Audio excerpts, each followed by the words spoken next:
la libertad en el centro, pero a lo mejor lo entendemos o en alguna parte de manera distinta.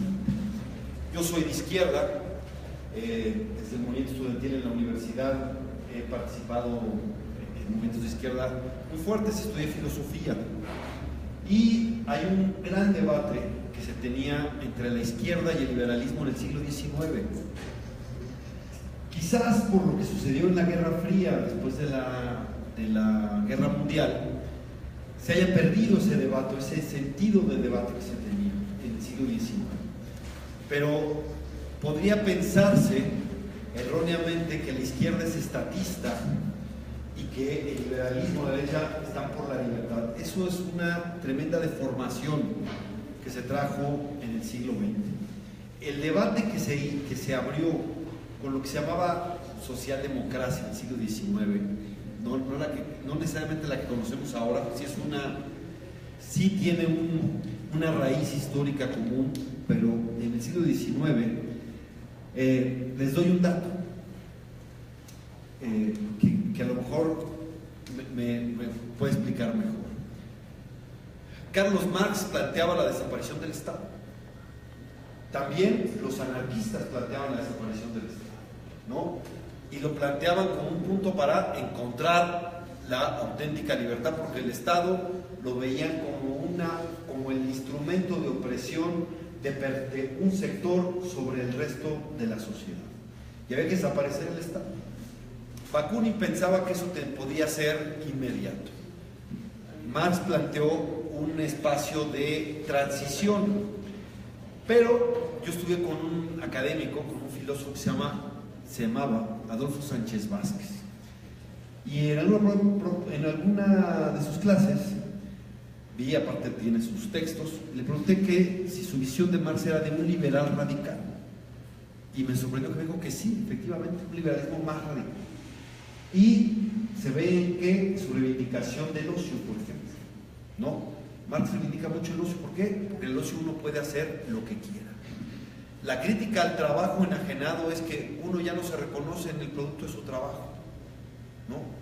Entonces, la crítica fundamental que hacen estas personas de izquierda, llámale izquierda socialdemócrata del siglo XIX, al liberalismo, es que la libertad del liberalismo es una libertad teórica, que es una libertad abstracta, que es una libertad que no se practica en la realidad. ¿Por qué?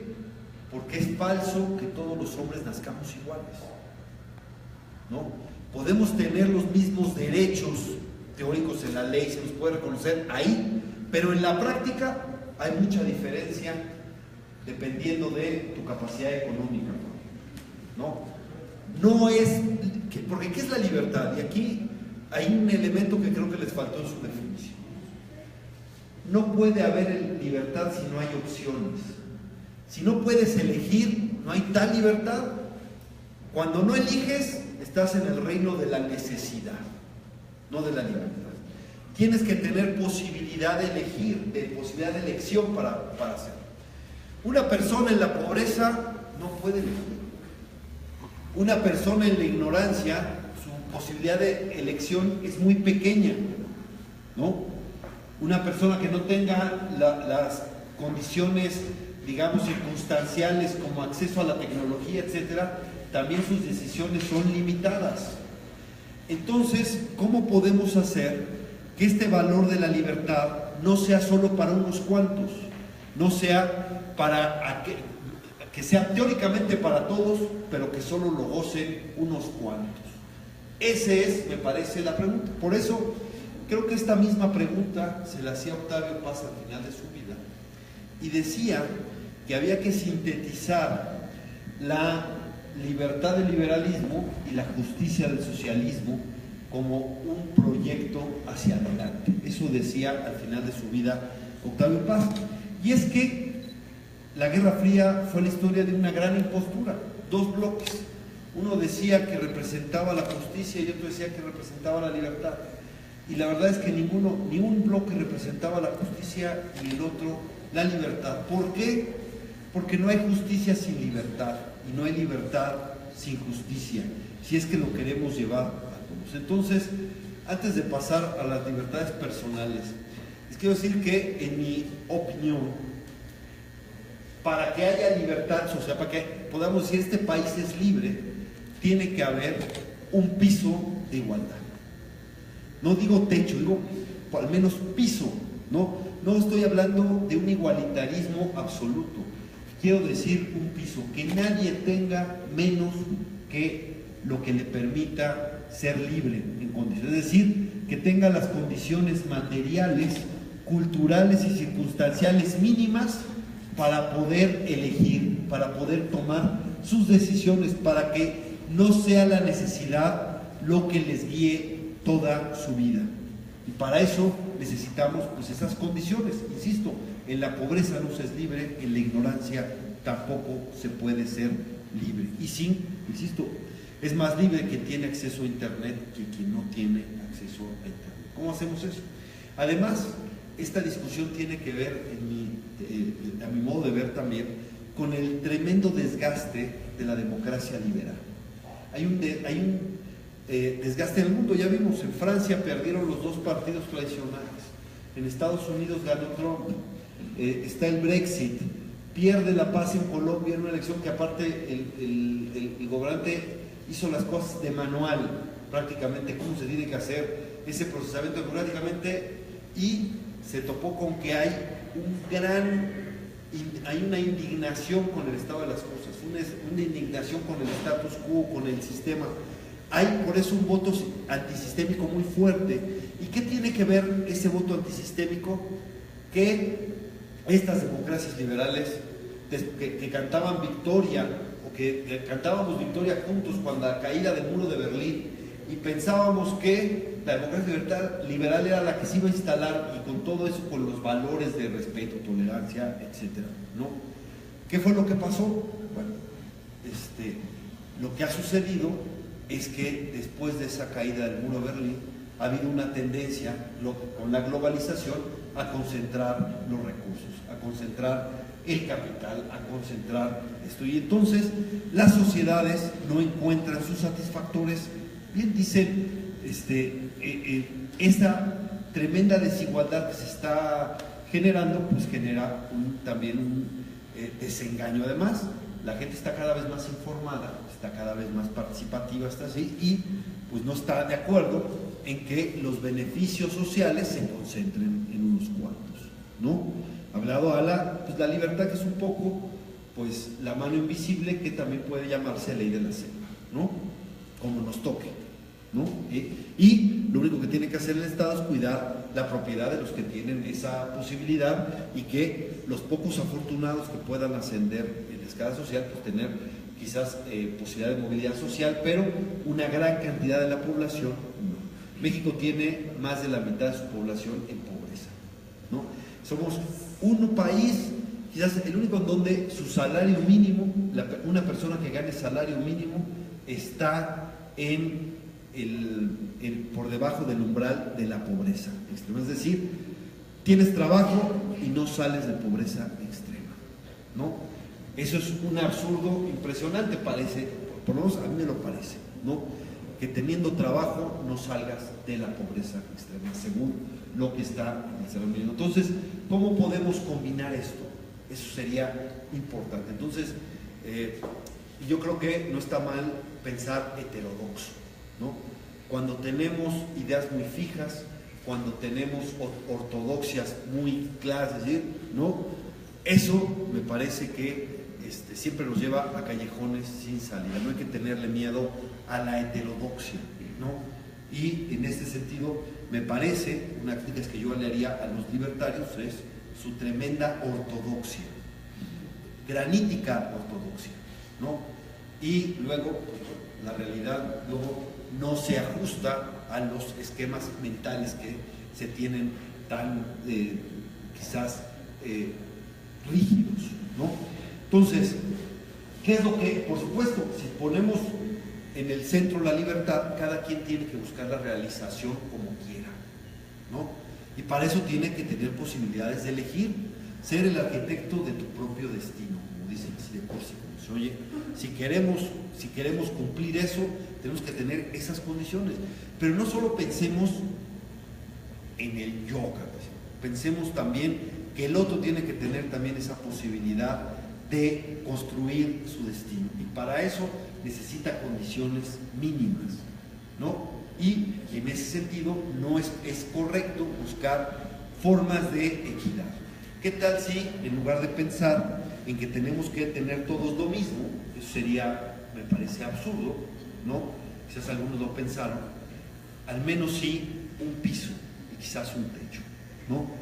Y en ese piso y en ese techo que estemos todos, y sí, que sea el talento, que sea la capacidad, que sea la creatividad de cada quien lo que lo lleve, pero si no tiene ese piso, pues entonces esa libertad que se habla teórica se quedará ahí, ¿no? A mí no sé si llamarle al cuerpo propiedad, pero el cuerpo es nuestro, eso sí. Y si estamos defendemos la vida privada, ¿no? Si defendemos la vida privada como un derecho de nuestras libertades, lo que está en este ámbito es solamente nuestro, mientras no violemos ninguna ley, por supuesto, de la vida privada, ¿no? Nuestro cuerpo sería la parte más central de esa vida privada, la parte más, el núcleo más fuerte. Yo incluso le podría llamar, si llamamos vida privada algo que tenemos que reservar, pues eso sería nuestra intimidad, nuestro cuerpo. Dice Escotado, alguien que ha promovido mucho la libertad del cambio en la política de drogas. Dice, dentro de mi piel mando yo, ¿no? Asumamos la soberanía de nuestro cuerpo. Ese es un punto fundamental para todos. En nuestro cuerpo decidimos nosotros. No nos impongan otras cosas. Imagínense ahora en las escuelas que les ponen a los jóvenes, les ponen a hacer antidoping. Y ponen a los padres casi a ser cómplices de la persecución de sus hijos porque tienen que autorizar el antidoping. Si el estalinismo hacía que los hijos delataran a los padres, aquí ponen a los padres prácticamente a ponerse del lado de la represión de sus hijos. ¿A qué? Encuentran a un hijo que le descubren en un antidoping que consumió drogas, pues lo expulsan de la escuela con la complicidad de los padres. Me parece absurdo porque no están calificando el rendimiento escolar, no lo están sancionando por el rendimiento escolar, no están viendo que si tiene un problema de rendimiento escolar, ver si eso tiene que ver con las cosas. Simplemente lo están castigando por lo que consumen, ¿no? Y castigar a alguien por lo que consume me parece atroz, absurdo, porque, insisto, en tu sistema nervioso, ¿por qué se tiene que meter el Estado? Sistema nervioso, a tu sistema sanguíneo, ahí no debiera entrar el Estado. Esa es una decisión totalmente libre. Se entienden las competencias atléticas, ¿no? Para que uno no tenga una ventaja indebida sobre los demás. Ahí sí, ¿no? Es una competencia atlética, pero en otras cosas no, simplemente no se justifica eso, ¿no? La libertad obviamente significa una responsabilidad. Te haces responsable, no es el Estado, no es el paternalismo que se hace responsable de tu cuerpo, eres tú el que tienes que hacerte responsable de eso. Y hay muchas libertades que tenemos que defender y que para mí en la izquierda es un poco menos difícil que para mi amigo Jorge, a su partido, defender esas libertades, ¿no? Por supuesto, el matrimonio igualitario, la decisión de cada quien vivir con quien se le dé la gana. A mí me parece que el matrimonio es un mal contrato civil, pero si alguien quiere hacer un mal contrato civil, está en su derecho, sea con alguien de tu sexo o con alguien de otro sexo, no hay ningún problema. Lo que se pelea con el matrimonio igualitario, no crean que los gays están ansiosos de casarse, ¿no? Por cierto, lograron algo que quizás no lo tenían previsto. Fíjense que el matrimonio es una institución en declive. Ya hay cada vez más posibilidades de que alguien que se case se divorcie a que su matrimonio sea para toda la vida. Y cada vez menos gentes acuden a esa institución. Pero este movimiento gay reivindicó el matrimonio, ¿no? que es una institución profundamente conservadora. ¿Por qué reivindicaron ese matrimonio? Porque esa contradicción, por un principio clave, la no discriminación. Si ellos tienen derecho a suicidarse, ¿por qué no? Los tratan a todos tenemos que tener esa posibilidad incluso para eso, ¿no? Y entonces no lo hacen para poderse, necesariamente para poderse casar, sino para tener la posibilidad de casarse como las demás parejas, ¿no? Para tener los mismos derechos. Libertades y derechos van de la mano, ¿no? Tú ejerces tu libertad, tú eres libre en la medida que ejerces tus derechos. Y si tienes los mismos, y si todos tenemos esos derechos, los podemos ejercer. O no, claro, eso es potestativo. Los ejerces, pero que tengan derecho a casarse. El derecho a decidir de las mujeres. Es una discusión importante, filosófica, etcétera, porque está en juego vidas. Sean aquí que la vida es importante, claro que la vida es importante. Nada más que hay una vida que les puedo decir, el punto es cuándo empieza la vida humana. Esa es da para una gran reflexión. Santo Tomás, por cierto, decía que empezaba la vida humana después del nacimiento. Hasta el nacimiento empezaba la vida humana. Y cosa curiosa, los grupos más conservadores ahora se agarran de la ciencia y dicen, es que con la información genética basta para establecer la vida, ¿no? Si ya está la vida, sufra o no sufra el feto, con eso ya es la vida humana.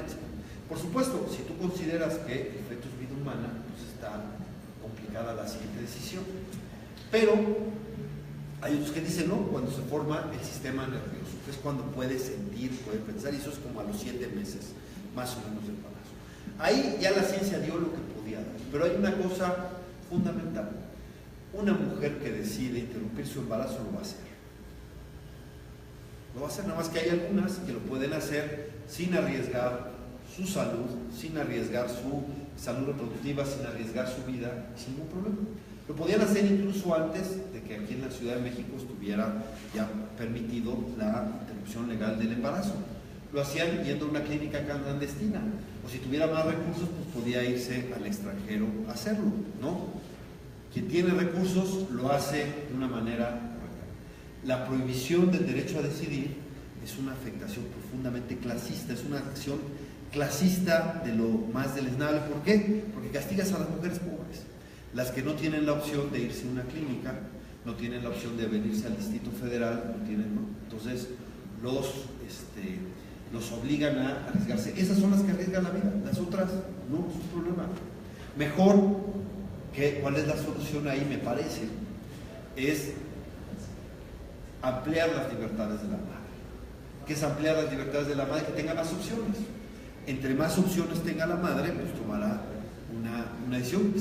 Si la interrupción es la última opción, si tiene otras opciones, podría optar. Pero respetar su decisión final, me parece que es lo correcto. Finalmente es su cuerpo, deciden, pero si tiene más opciones también, si tiene opciones de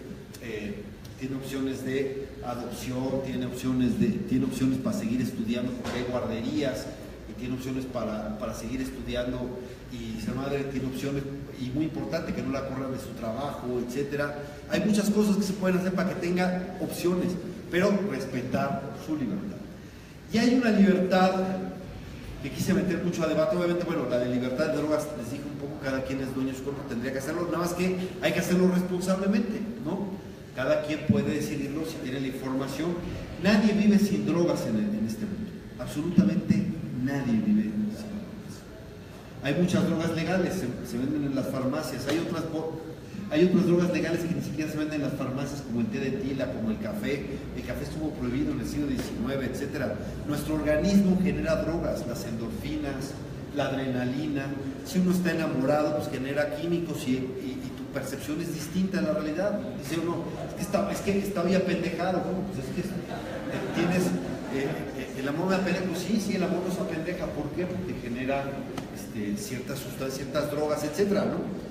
Y nadie vive verdaderamente sin drogas. Si tomas un rompopín, ya estás tomando una droga. Si tomas una aspirina, ya te estás tomando una droga, etcétera, ¿no? Las drogas nacieron con la humanidad y las drogas acompañarán a la humanidad hasta el fin de su día, hasta que la humanidad deje de ser. Está junto, nada más tenemos que buscar una forma menos destructiva para convivir. La prohibición hace que las drogas sean todavía más peligrosas. Las drogas conllevan un peligro, sí, la prohibición las hace mucho más peligrosas. Muere mucho más gente por combatir las drogas que por consumir, ¿no? Un verdadero absurdo y bueno, con políticas de reducción de daño, con políticas de atención a usuarios problemáticos, me parece que sería mucho más sano que invertir en una guerra que no se puede. Y hay una libertad mucho más radical todavía, que es la libertad de decidir cuándo acaba nuestra vida. Tomar nuestra vida, ser soberanos de nuestra propia vida. ¿Qué significa eso? Se llama eutanasia o suicidio asistido, si lo quieren llamar así, ¿no?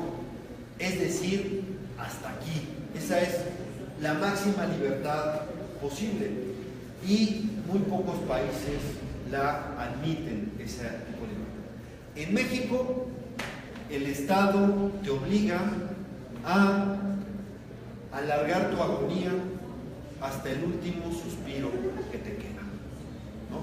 Para beneficio económico de muchos hospitales, ¿no?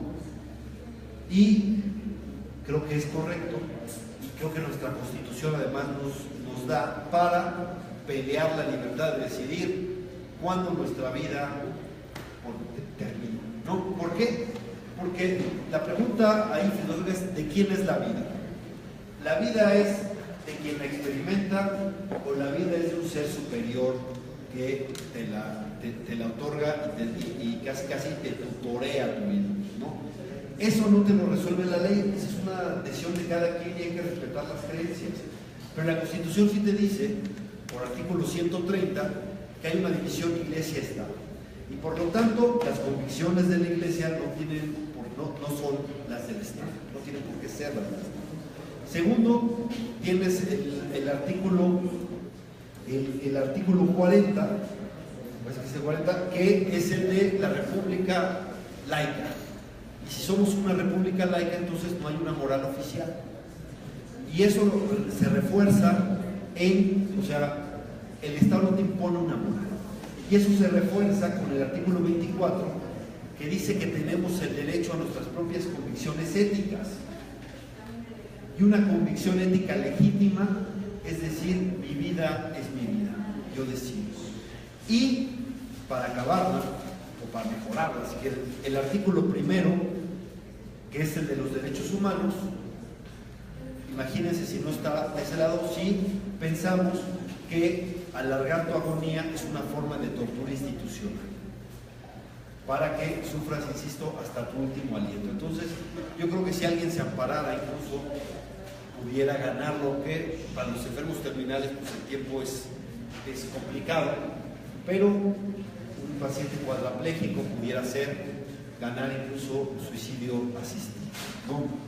Pero bueno, son las libertades, cada quien decide, cada quien pueda decidir qué estudiar, cada quien pueda decidir de acuerdo a sus aptitudes, vocaciones, cómo hacer vida. Eso me parece que es lo que buscamos, pero para eso cada persona tiene que tener condiciones mínimas. Quizás ahí está nuestra diferencia, porque si nosotros no pensamos, no nos detenemos en el aspecto social, entonces la libertad es una ilusión para la inmensa mayoría de los ciudadanos y solo es posible para quien tenga los medios para poder tomar decisiones.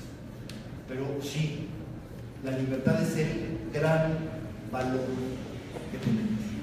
Y para que ese valor pueda ser, queremos que sea un valor para todos los miembros de la sociedad, no solo para unos cuantos. Y eso es parte de la discusión que tenemos.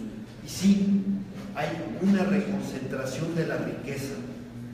No en México, en el mundo hay una reconcentración de la riqueza. Y ahí está, me parece, una parte importante de descontento social. Se sigue concentrando la riqueza y por lo tanto para gran parte de la población no está viendo mejoras con los gobiernos. No hay una mejora en la calidad de vida de muchas sociedades y por eso el voto antisistémico ya es casi una constante, no solo de los países con grandes desigualdades como el nuestro, sino también países desarrollados hay esta gran molestia o enojo. Porque además nosotros tenemos que coincidir que una persona un voto. Entonces todas las personas tendrán el derecho a decidir. Y simplemente termino para, si ustedes quieren hacer preguntas, o sea, decir, en México hay muchas cosas que coartan la libertad. En política, México es un país donde la democracia mexicana se está construyendo sobre clientelas, lo cual hace pues muy vulnerable esta democracia. ¿A qué me digo? ¿Qué llamo clientelas? A que sea con programas sociales establecidos, o sea con una cantidad de dinero no fiscalizado que se mueve en las campañas, se da pues, un asunto de compra o coacción del voto para muchísimas personas. Y eso, por supuesto, pues, desvirtúa la democracia y es una de las cosas que tenemos que hacer porque así funciona el régimen. Estamos en un régimen estructural y sistémicamente corrupto. ¿Por qué? Porque la corrupción financia la política. Y entre las cosas que financia la política es que financia las clientelas. Y el que tiene más saliva traga más, ¿no? Y es cierto, el campeón de todo esto es el PRI, pero todos los demás partidos se han vuelto imitadores en eso. Y eso es lo que nos tiene atorados. Los únicos que pueden cambiar este régimen, este sistema, son sus beneficiarios. Y no es fácil renunciar a privilegios como los que tenemos. Y eso es una gran traba económica, porque México efectivamente es de los países que menos impuestos cobra per cápita en el mundo. Menos cobra per cápita en el mundo. Pero tú le planteas que vas a subir un poco los impuestos y el grito es espeluznante, aunque pagan menos impuestos que en otros lugares del mundo. ¿Por qué? Porque pagan un impuesto que se llama, que yo lo podría llamar un impuesto negro, que es el impuesto de la corrupción. Todo empresario tiene que mocharse, todo empresario tiene que... De aquí nos espantamos cuando hay el amigo contratista de un gobernante, y yo les doy la provocación, y si eso no es la excepción sino la regla, y si así es como se maneja y se mueve en México el sistema, con eso, con esa relación, ¿no? Pero entonces, como los empresarios tienen que pagar ese impuesto negro, que no se va, pues no quieren pagar el otro. Yo creo que lo conveniente para este país es acabar con la corrupción, acabar con ese tipo de favores, quitarlo y que pudiera irse, pues, que se puedan usar bien. ¿Para qué? Entre otras cosas, para bajar la brecha. Por ejemplo, la educación. La educación pública es lo que nos iguala a todos de alguna manera y puede abrirle perspectivas a otros, pero tenemos una educación pública en México tremendamente olvidada, ¿no? Entre otras cosas por que se ha jugado con clientelas, etcétera, porque también hay corrupción. ¿Por qué hay corrupción en el magisterio? Sí, pero hay que decir, no sé si eso se entienda como condonación de eso, pero no quiero disculpar a nadie, pero es que la corrupción está en todas partes, en todos los sistemas hay eso. Y termino con un comentario. En México, para encontrar un trabajo, cuentan poco las aptitudes, la creatividad, las facultades de alguien. No hay meritocracia en México. Si alguien quiere trabajo, lo que requiere es una relación, ser amigo de alguien, tener esa relación. Entonces, si ese es el punto, no estás jugando con... los méritos no son los que cuentan, son eso. Por eso no hay un verdadero sistema profesional de carrera en México. Todo depende de eso, del amiguismo, de la complicidad, etc. Todo está, digamos, un poco podrido por eso. Y eso también explica el gran descontento de la sociedad mexicana. Pero, ¿cuál es el riesgo que tenemos encima? Que esta crisis de régimen que tengamos, la salida sea una salida autoritaria. Que puede haber una salida autoritaria. Y la salida autoritaria no es solo la que están pensando, que es la de Andrés Manuel, que sí es una salida autoritaria, mesiánica, etcétera, pero puede haber otra salida autoritaria también por la derecha, ¿no? Quienes han establecido la creciente militarización del país, es más bien la derecha, ¿no? Y la militarización del país y las libertades no se llevan, ¿no? Siempre que entra el ejército, respeto yo a los militares, etcétera, pero cuando entra el ejército a hacer labores civiles, siempre salen bailando los derechos humanos, siempre salen afectados los derechos humanos. Y entonces, ¿cómo podemos hacer que de nuestra crisis la salida sea democrática? Esa es una gran pregunta que tenemos que hacer. ¿Cómo hacemos que la salida sea democrática? Yo digo dos cosas. Uno, la irrupción de la sociedad civil. Que la sociedad civil sea protagonista, porque el sistema político mexicano es una serpiente que se muerde la cola. Insisto, los beneficiados son los únicos que lo pueden cambiar. Necesitamos que incida la sociedad civil.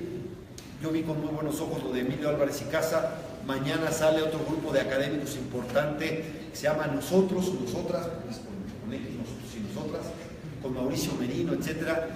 La irrupción de la sociedad civil será importante, pero si no atendemos al punto de la desigualdad en México, las tentaciones autoritarias van a ser más grandes. ¿Por qué? Porque viene el desengaño de la democracia. En México, gran parte de la sociedad se ha desengañado de la democracia sin haber vivido una plenamente, ¿no?